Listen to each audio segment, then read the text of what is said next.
오늘의 주요 뉴스입니다.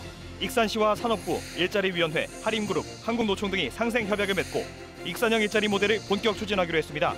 하림 등 참여 기업들은 4천억 원가량을 투입해 630명에게 일자리를 제공할 예정입니다. 특히 전국 최초의 농식품 상생 모델이어서 지역 농업의 동반 성장이 기대됩니다. 군산 월명산 전망대 건립이 4년 넘게 터덕이고 있습니다. 수차례 사업 계획이 바뀌고 부지 이전에 잦은 설계 변경 때문이라는 지적입니다. 결국 50m 높이로 건립하기로 했던 전망대는 40m로 낮게 지어질 것으로 보입니다. 지난해 발생한 익산의 벼병해충 피해가 정부로부터 농업재해로 인정됐습니다. 이에 따라 시는 피해를 입은 3천여 농가에 42억 원 규모의 복구비를 지원합니다. 여러분 안녕하십니까? 1월 27일 목요일 KCN 종합뉴스입니다. 도내 코로나19 신규 확진자가 이틀 연속 300명대를 기록했습니다. 전라북도에 따르면 어제부터 오늘 오전 7시까지 도내 코로나19 신규 확진자는 312명이 추가로 발생했습니다. 지역별로는 전주가 154명, 군산과 익산 각각 34명, 김제 20명 등입니다. 전라북도는 최근 집단 감염이 발생한 전주의 어린이집과 군산 가족모임 관련 등에서 확진자가 추가됐고 전주의 한 요양병원과 부안 모 초등학교 등에서 집단 감염이 추가로 발생했다고 밝혔습니다. 도내 누적 확진자는 13,053명으로 늘었고 감염 재생산 지수는 25일 기준 1.21을 기록했습니다. 익산시가 오는 29일부터 오미크론 대응 체계로 전환합니다. 익산시 보건소는 오미크론 변이 유행이 본격화된 만큼 지역 병의원과 함께 고위험군을 대상으로 PCR 검사를 실시합니다. 고위험군은 60세 이상, 역학적 연관자, 감염 취약시설 종사자, 신속항원검사 양성자 등입니다. 이어 고위험군이 아니면 공설운동장 임시선별진료소에서 자가검사 키트를 무료로 받아 본인 스스로 검사하면 됩니다. 익산 지역 재택치료 의료기관은 익산병원 말고도 온누리 아동병원과 수사랑병원, 아이세상 소아과 등까지 확대됩니다. 국내 코로나19 신규 확진자 수가 어제에 이어 또다시 10,000명을 넘었습니다. 중앙방역대책본부에 따르면 오늘 오전 0시 기준 국내 코로나19 신규 확진자 수는 14,518명으로 집계됐습니다. 감염 경로는 국내 발생이 14,301명, 해외 유입 217명입니다. 위중증 환자는 350명으로 집계됐고 사망자는 34명이 늘어 누적 사망자 수는 6,654명입니다. 부안의 한 오리 농장에서 고병원성 조류 인플루엔자가 확진됐습니다. 도내 가금 농장에서 고병원성 조류 인플루엔자가 확진된 것은 이번 겨울 들어 3번째입니다. 전라북도 방역당국은 이 농장의 오리 24,000마리와 인근 오리 농장 한 곳 등 52,000마리에 대해 살처분할 예정입니다. 또 반경 10km 내 닭과 오리 농장 69곳에 이동 제한 명령을 내리고 정밀 검사를 진행하기로 했습니다. 익산형 일자리가 본격화됩니다. 오늘 산업부와 일자리위원회, 익산시 하림그룹, 또 한국노총 등은 상생협약을 맺었는데요. 앞으로 4천억 원가량이 투입돼 630명에게 일자리가 제공될 예정입니다. 특히 전국 최초의 농식품 상생 모델이어서 지역 농업의 동반 성장이 기대됩니다. 보도에 최정호 기자입니다. 익산형 일자리 상생협약이 체결됐습니다. 익산형 일자리를 함께 끌고 갈 산업부와 일자리위원회, 하림그룹, 한국노총, 농업회의소 등 25개 협약 주체가 참여했습니다. 이번 협약식을 계기로 익산형 일자리가 닻을 올리면서 전국 최초의 농식품 모델 구축이 본격화됐습니다. 익산형 일자리는 호남권 최대 도농복합도시로서 지역의 여건을 10분 활용하여 익산의 새로운 성장의 계기를 마련할 것으로 기대가 큽니다. 하림그룹은 올해부터 5년간 3,773억 원을 투자하게 됩니다. 국가식품 클러스터에 입주한 19개 기업도 참여했습니다. 직접적인 고용 창출 효과만 630명으로 예상됩니다. 이 분야에서 확고한 미래 비전을 갖고 지속적인 투자를 진행하고 있으며 익산을 농식품 수도로 만들고자 하는 지역사회의 노력과 함께할 것입니다. 농식품 상생 모델인 만큼 원재료 조달은 지역 농가를 중심으로 이루어지게 됩니다. 지역 농가는 계약 재배를 통해 안정적인 수요처를 확보하게 됩니다. 쌀과 양파, 마늘 등 품목에 따라 30%에서 100%를 공급하게 됩니다. 우리 농업인과 농업인 생산단체는 익산 상생의 일자리 협약이라는 상생 정신에 공감하며 적극 참여를 통해서 익산형 일자리를 통해 일자리 부족으로 인한 인구 유출 억제를 기대하고 있습니다. 상생 협약에는 근로조건 개선과 투명 경영, 지역 인재 우선 채용 등이 담겨 있습니다. 한국노총은 익산시가 기업하기 좋은 도시, 많은 기업들이 투자하기 좋은 노동 환경을 정착시킬 것을 약속드립니다. 이 같은 상생 협력 체계가 현실화되면 지역 농산물 활용 비중 증대와 식품산업 육성에 따른 지역경제 활성화 등 다양한 파급 효과를 가져올 것으로 보입니다. 다양한 주체 간 공감대를 형성한 끝에 이루어진 노력의 결실로서 어렵게 이 자리에 온 만큼 앞으로 익산시 농식품 산업 발전에 큰 밑거름이 될 것이라고 믿어 의심치 않습니다. 지난 2019년부터 논의가 시작된 이후 3년 만에 상생협약 체결까지 진행된 익산형 일자리. 전국 11번째 상생형 일자리이자 사상 첫 농식품 모델로서 상생 가치가 발현될지 주목됩니다. 익산형 일자리 최고! KCN 추정호입니다. 국토부가 환경부에 새만금 신공항 전략 환경 영향평가 재보완서를 제출했습니다. 환경부는 보완 요구를 2차까지만 할 수 있어 재보완서에 대해 동의 여부를 결정해야 합니다. 환경부는 지난달 23일 국토부가 보완해 제출한 전략 환경 영향평가 본안에 대해 재보완을 요청했습니다. 보완 이유는 세계 자연유산인 서천갯벌과의 영향 분석, 조류 항공기 충돌 예측 평가 등에 대한 추가 분석 등입니다.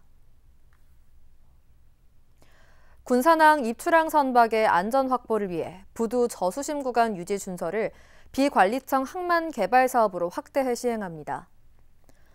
군산지방해양수산청은 국가 예산 사업에서 제외된 구역에 대해 항만법에 따라 부두 운영회사가 먼저 준설할 수 있습니다.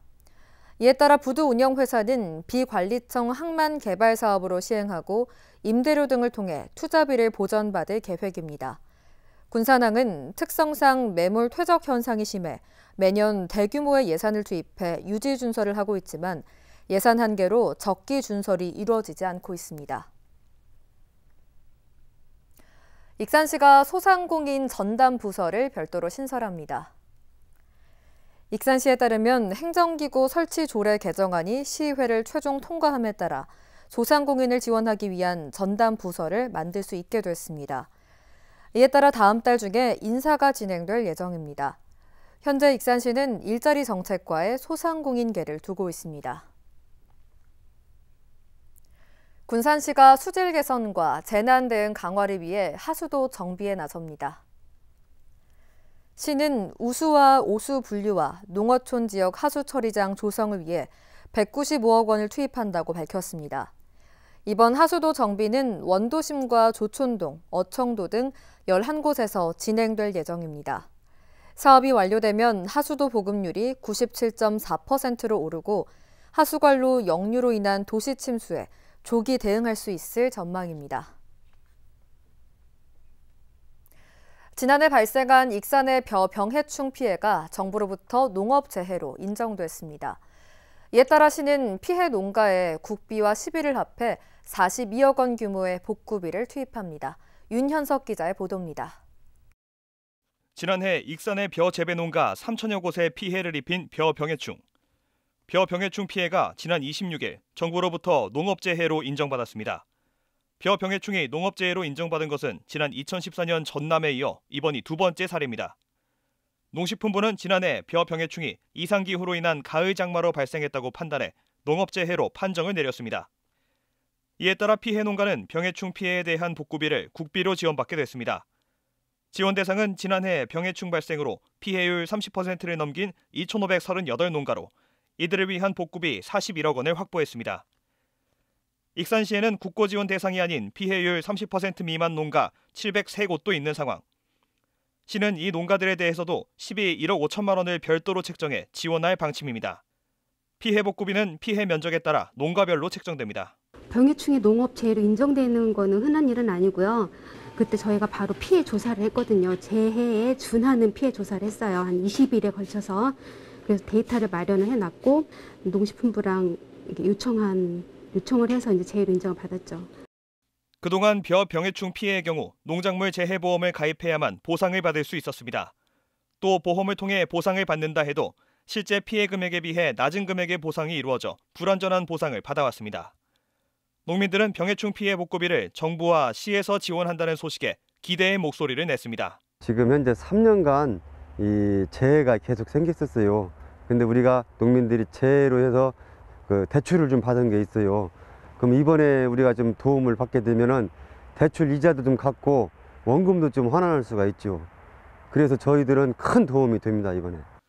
시는 복구비 지원을 위한 예비비 편성 등 행정 절차를 마친 뒤 2월 중으로 농민들에게 복구비를 지급할 방침입니다. KCN 윤현석입니다. 군산형 코로나19 재난지원금이 다음 달 14일부터 지급을 시작합니다.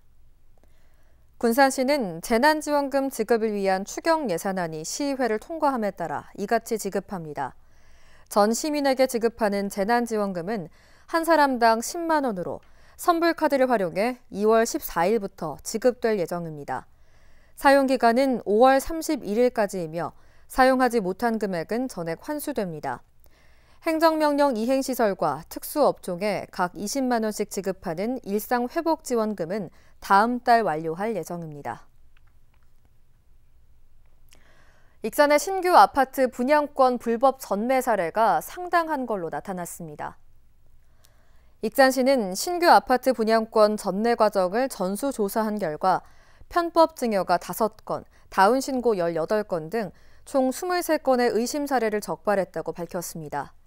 조사 과정에서 불법 행위가 확인될 경우 다운계약 등 불법 행위를 저지른 사람에게는 취득액의 최대 5%의 과태료를 부과하고 부동산 중개업자의 경우 자격정지 등의 행정처분과 고발 조치를 진행할 예정입니다. 지난해 익산의 교통문화 수준이 상위권에 들어갔고 군산은 향상된 것으로 나타났습니다. 국토교통부에 따르면 지난해 익산의 교통문화지수는 상위권인 B등급을 기록했습니다.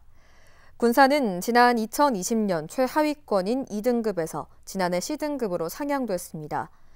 국토부는 해마다 운전자와 보행자 행태 등 18가지 지표를 분석해 시군의 교통문화지수를 발표하고 있습니다. 군산 월명산 전망대 건립이 4년 넘게 터덕거리고 있습니다.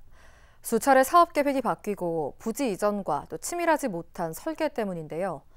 결국 50m 높이로 건립하기로 했던 전망대는 40m로 더 낮게 지어질 것으로 보입니다. 모형숙 기자의 보도입니다. 군산 말랭이 마을 위로 뻗은 월명산. 군산시가 2년 전 80억 원을 들여 서해낙조와 동백대교를 한눈에 볼 수 있는 50m 높이의 전망대를 짓기로 했습니다.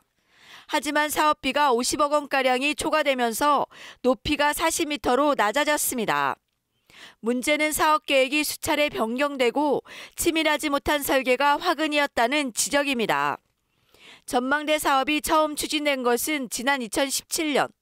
당초 지금의 수시탑 옆에 있는 개항 60주년 기념 전망대를 6억 원을 들여 정비하기로 한 사업이었지만 규모가 커지면서 사업 계획이 변경됐습니다. 군산시는 1년 뒤 공모를 통해 전주의 한 건축사무소에 30억 원짜리 20m 높이의 전망대 설계를 맡겼습니다. 하지만 문화재인 해망굴과 군산세관 건물에 인접해 있다 보니 문화재청의 제동으로 1년 넘게 답부 상태에 머물렀습니다. 이에 따라 지난 2020년 전망대 부지를 지금의 평화매점으로 옮기고 높이도 20m에서 50m로 사업비는 80억 원으로 변경됐습니다. 하지만 지난해 11월 전망대 설계가 끝났지만 80억 원의 사업비는 외벽 자재 문제로 130억 원으로 불어났고 군산시는 당초 예산으로 높이를 40m로 낮추는 방안을 검토하고 있습니다. 시의회는 예상 규모와 높이에 맞게 설계를 맡겼는데 이런 상황이 납득이 가지 않는다며 집행부에 간담회를 요청했습니다. 군산시가 80억의 공사를 하겠다라고 설계사에서 맡겼음에도 불구하고 설계사가 어떤 이유에서는 130억짜리 설계를 해왔습니다. 근데 지금이라도 건축 설계사가 계획했던 당초 50m가 이 지역의 조망권이 가장 좋은 전망대 위치라고 한다면, 높이라고 한다면 그 위치에 맞게 80억에 맞게 최적화된 설계를 다시 가져오는 것이 맞습니다. 군산의 관광 랜드마크로 만들겠다고 추진한 월명산 전망대. 수차례 바뀐 사업 계획과 허술한 설계 탓에 4년 넘게 터덕거리고 있습니다. KCN 모영숙입니다. 정원율 익산시장 등 도내 195명이 더불어민주당에 복당했습니다. 민주당은 도내에서 복당을 신청한 196명 가운데 195명에 대해 일괄 복당을 허용했습니다. 다만 농지법 위반 혐의로 2심에서 벌금형을 선고받은 김기영 도의원은 복당이 불허됐습니다. 이번 복당은 더불어민주당이 대통합을 이루기 위해 이뤄졌습니다. 도지사 출마를 선언한 김재선 노무현 대통령 정신계승연대 전북대표가 삼성전자 유치를 공약했습니다. 김 대표는 전북은 20년 전에 삼성전자 유치에 나섰다가 실패한 경험이 있다며 자신이 도지사에 당선되면 가장 먼저 삼성전자 유치를 성공시키겠다고 밝혔습니다. 특히 삼성전자를 유치하면 3만 명 이상의 고용 창출 효과가 예상되는 만큼 모든 역량을 집중하겠다고 덧붙였습니다. 가칭 민주진보교육감 단일 후보인 천호성 전주교대 교수가 익산을 찾아 지지를 호소했습니다. 천호성 교수는 오늘 익산시청 기자실에서 기자회견을 갖고 학습 격차와 돌봄 격차, 지역 격차 등 불평등 해소 문제에 더욱 관심을 기울여야 한다고 강조했습니다. 이어 인구 감소로 인한 학교 소멸 위기에 대한 특단의 대책이 필요하다고 덧붙였습니다. 특히 익산 맞춤형 5대 공약으로 학급당 학생 수 20명 이하 감축, 물품, 공사, 용역, 익산업체 이용 확대, 기초학력 완전 책임제 등을 제시했습니다. 익산시장 선거에 출마하는 강팔문 전 새만금 개발공사 사장이 익산 원도심을 중심으로 숲속의 녹색 도심을 만들겠다고 공약했습니다. 숲속의 녹색 도심은 KTX 역사를 중심으로 중앙동과 남중동, 평화동 이면 도로를 이용해 폭포와 실개천, 작은 계곡 등 도심 하천을 구축하는 겁니다. 또 이 같은 도심 하천을 따라 아름다운 경관 조명을 설치해 원도심 자체를 관광 자원화시키겠다는 보관입니다. 문택규 군산시장 출마 예정자가 새만금의 국제해양 익스트림 스포츠타운 조성을 공약으로 제시했습니다. 문택규 예정자는 오늘 보도 자료를 내고 군산은 1899년 개항 이후 한때 전국 3대 항구 가운데 하나로 손꼽힐 정도로 해양 자원이 풍부했지만 지금은 그 자원을 제대로 활용하지 못하고 있다고 지적했습니다. 그러면서 체류형 관광을 활성화시킬 수 있도록 해수유통과 지형지물을 적절하게 이용해 활용해야 한다고 주장했습니다. 이를 위해 새만금 내측에 윈드서핑과 레이싱 드론 경기장 등 국제 해양 익스트림 스포츠타운을 조성하겠다고 밝혔습니다. 민주당 전북도당은 이재명 민주당 대통령 후보 전북 특보단 출범식을 갖고 활동에 들어갔습니다. 전북 특보단 150여 명이 참석한 가운데 열린 출범식에서는 방용승, 박희승, 김정식 씨 등 6명이 상임 특보단장으로 임명됐습니다. 특보단은 도내에서 10만 특보단을 조직해 대선 승리에 기여하자고 다짐했습니다. 익산이 고향인 정성호 총괄 특보단장은 이재명 후보가 전북에 대한 애정이 크다며 이재명 후보를 알리는 데 앞장서달라고 말했습니다. 계속해서 전북권 뉴스입니다. 전북경찰청 간부가 코로나19 확진 판정을 받으면서 일부 시설이 폐쇄됐습니다. 전북경찰청에 따르면 A총경이 코로나19 확진 판정을 받아 당시 회의에 참석했던 자치경찰위원회 소속 직원 30여 명이 유전자 증폭 검사를 받았습니다. 또 A총경 사무실과 도청에 있는 자치경찰위원회 사무실 등이 모두 폐쇄됐습니다.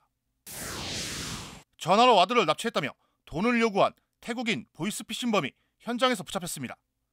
전주 완산경찰서에 따르면 지난 26일 전주 삼천동 주택가에서 75살 A씨에게 현금 1,000만 원을 건네받으려던 40대 태국인 여성을 붙잡았습니다. 당초 A씨는 현금과 수표 등 2,000만 원을 준비했지만 수표를 현금으로 요구하자 근처 은행에서 현금으로 바꾸던 중 휴대전화 배터리가 나갔고 불안한 마음에 파출소를 찾아가 충전을 부탁했습니다.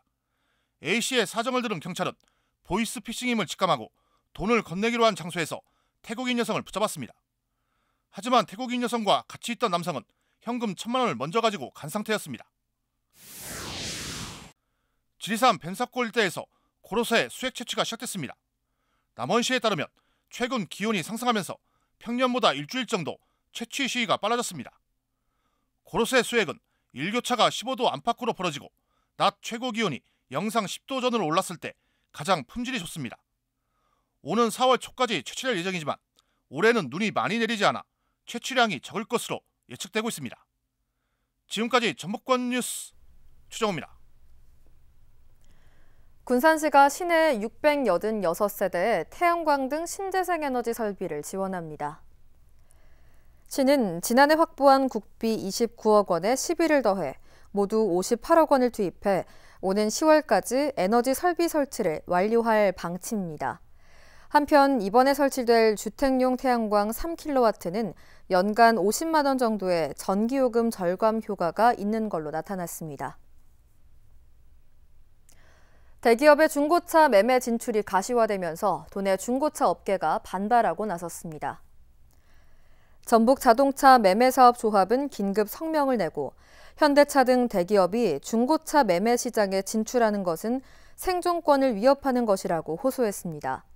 또 대기업이 중고차 매매 시장에 진출하게 되면 중고차 가격 상승은 불가피해질 것이라고 주장했습니다.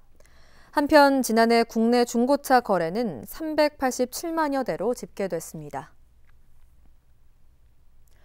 군산시의회 윤리특별위원회가 상설기구로 새롭게 구성됐습니다. 시의회는 제243회 임시회 2차 본회의에서 윤리특별위원회 위원을 선임하고 오늘 3차 본회의에서 위원장과 부위원장 호 선회권을 의결했습니다. 이에 따라 시의회 윤리특별위원장에 김중신 의원이 선임되고 부위원장에 정지숙 의원, 이한세, 조경수, 나종대, 김영자, 송미숙 의원 등 7명이 선임됐습니다. 윤리특별위원회는 구성일로부터 6월 30일까지 활동하게 되며 의원의 자격심사를 비롯해 징계와 윤리에 관한 사항을 심사합니다. 군산시가 어민 공익수당 신청을 받습니다. 신청 대상은 2년 이상 도내 주소를 둔 어업 경영체로서 신청 연도 기준 2년 이상 등록을 유지해야 합니다. 다만 농업 외 종합소득이 3,700만 원 이상이거나 수산업 관련 불법 행위로 벌금 이상 처분을 받은 사람, 농민 공익수당 수령 대상자는 제외됩니다. 신청 기간은 다음 달 3일부터 4월 28일까지이며 주소지 읍면동 사무소로 신청하면 됩니다. 제13대 군산대 공무원 직장협의회장에 최정범 전 전국공무원 노동조합 군산지부장이 당선됐습니다. 군산대에 따르면 단일 후보로 출마한 최정범 씨는 투표자 127명 중 99%가 찬성했습니다. 전체 선거인단은 153명으로 투표 참여율은 83%입니다. 신임 최 회장은 노동활동 자율성 확보와 임금 현실화, 소수 직렬 인사 적체 해소 등을 공약했습니다. 이어서 우리 동네 소식입니다.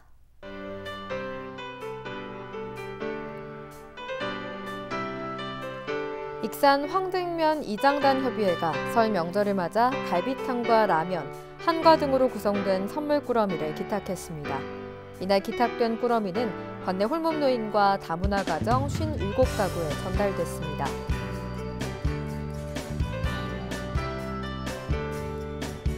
군산 옥구읍이 옥구지역 아동센터와 거동이 불편한 관내 홀몸노인 40가구에 직접 준비한 반찬을 전달했습니다.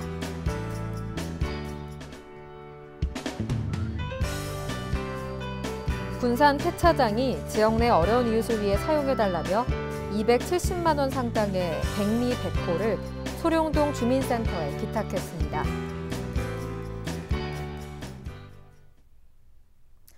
다음은 내일의 날씨입니다.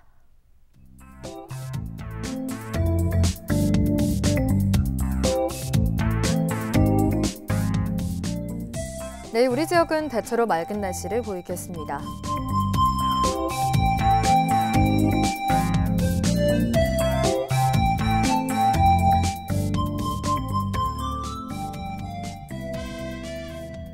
내일 도내 최저기온은 영하 8도, 최고기온은 영상 4도로 예상됩니다.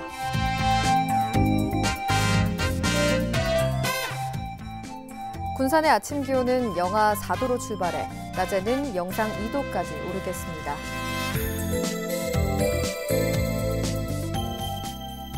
익산은 영하 5도에서 영상 4도의 기온 분포를 보이겠습니다. 바다의 물결은 서해남부 모든 바다에서 1m에서 3m로 다소 높게 일겠습니다. 날씨였습니다.